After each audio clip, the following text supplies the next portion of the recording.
حضرت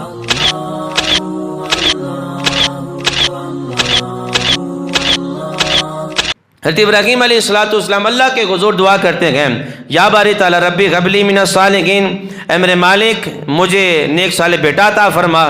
مجھے نیک صالح بیٹا عطا فرما۔ اب یہاں پر اس دعا کے اندر ہمیں سبق بھی دیا جا رہا ہے، دعا مانگنے کا طریقہ بھی بتایا جا رہا ہے کہ رب سے جب بیٹا مانگو تو صرف یہ نہ کوئی مولا مجھے بیٹا عطا فرما، یہ دعا کرو یا باری تعالیٰ نیک بیٹا عطا فرما، صالح بیٹا عطا فرما، صالح بیٹی عطا فرما، نیک بیٹی عطا فرما، جو تیری بھی فرما بردار ہو، محبوب کی بھی فرما بردار ہو، ماں باپ کی بھی فرما بردار ہو، ایسی اولاد عطا فرما۔ حضرت ابراہیم علیہ السلام رب کے حضور دعا کرتے ہیں، یا باری تعالیٰ رب غبلی من الصالحین، مولا نیک صالح بیٹا عطا فرما۔ اللہ رب العالمین نے فرمایا فبشرناہ بغلام حلیم، اے پیارے ابراہیم ہم نے آپ کو حلم اور بردباری والے بیٹے کی خوشخبری سنا دی ہے، ہم نے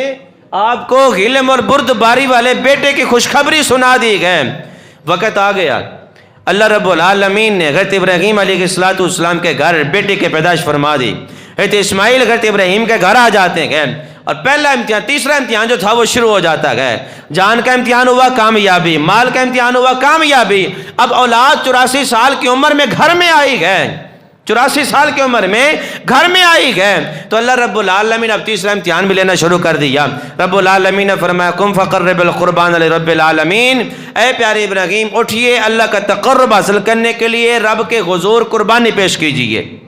رب کے حضور قربانی پیش کیجئے۔ حضرت ابراہیم علیہ السلام کے پاس بڑا مال و دولت تھا، اٹھے صبح سویرے 100 بکریاں اٹھائیں، اللہ کے حضور ذبح کر دیں، قربانی قبول ہو گئی۔ پھر سوئے، دوسری رات پھر یہی میسج آیا، پھر یہی پیغام آیا، پھر یہی وحی آئی، قم فقرب القربان لرب العالمین، اے پیارے ابراہیم ذرا اٹھیے نا، اللہ کے حضور اللہ کا تقرب حاصل کرنے کے لیے قربانی پیش کیجئے۔ صبح سویرے پھر اٹھے، 100 اونٹ لیے اور اللہ کے حضور قربان کر دیے، 100 اونٹ بھی قربان کر دیے۔ اب کیا ہوا،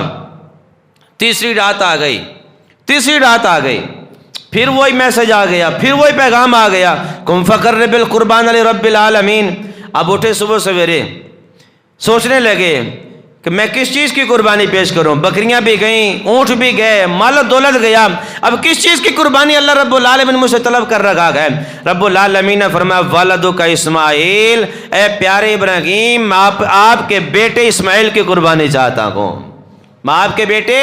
اسماعیل کی قربانی چاہتا ہوں۔ اب یہ سارے منظر کو جو خواب میں ہو رہا تھا، سارے منظر کو اللہ رب العالمین نے قرآن پاک کے اندر بیان فرما دیا۔ کتنی پیاری گفتگو ہے، کتنی پیاری قربانی ہے جس پر مسلمان آج عمل کر رہے ہیں پیارے ابراہیم علیہ السلام کے طریقے پر، کہ اس سارے طریقے کا ذکر اللہ رب العالمین نے قرآن پاک کے اندر بیان فرما دیا۔ رب فرماتا فلما بلغ معه السعی قال یا بنی انی اری فی المنام انی اذبحک، حضرت ابراہیم علیہ السلام کے بیٹے اسماعیل جب چلنے کے قابل ہو گئے، ساتھ ساتھ دوڑنے کے قابل ہو گئے، بھاگنے کے قابل ہو گئے، تو ہوا کیا، اللہ رب العالمین نے حضرت ابراہیم علیہ السلام کو فرمایا کہ ابراہیم اپنے بیٹے اسماعیل کی قربانی پیش کیجیے۔ اب یہ سارا منظر خواب میں ہو رہا ہے۔ اب جب خواب میں دیکھا نا، خواب میں دیکھنے کے بعد بیٹے کے پاس آئے، فرمانے لگے قال یا بنی انی اری فی المنام انی اذبحک، اے پیارے اسماعیل میں دیکھتا ہوں خواب میں کہ میں آپ کو ذبح کر رہا ہوں، میں دیکھتا ہوں خواب میں کہ میں آپ کو ذبح کر رہا ہوں۔ فانظر ماذا تری، اے پیارے اسماعیل، اے میرے پیارے بیٹے ذرا ہون تو دس تیری کی رائے وے،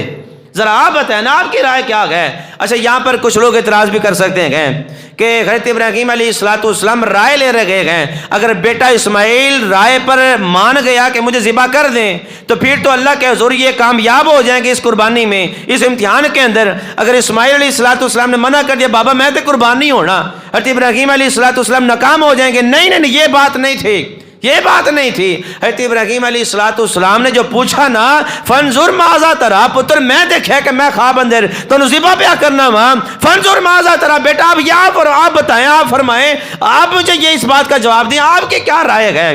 بتانے کا اور پوچھنے کا مقصد یہ تھا کہ جو امتحان مجھ سے رب لے رکھا گئے اس امتحان کا ذکر بیٹے سے بھی کروں، میں دیکھوں کہ جس بیٹے نے ہاجرہ کا دودھ بھی پیا گئے، جس بیٹے نے ابراہیم نبوت کے سائے کے اندر اپنی زندگی گزاری گئے، جس کو ہم نے بچپن سے اب تک یہی سمجھایا گیا کہ اللہ کے حضور اگر جان قربان کرنے کا وقت بھی آ جائے تو دریغ نہیں کرنا، رکنا نہیں گئے، اپنی جان کا نذرانہ بھی پیش کر دینا گئے۔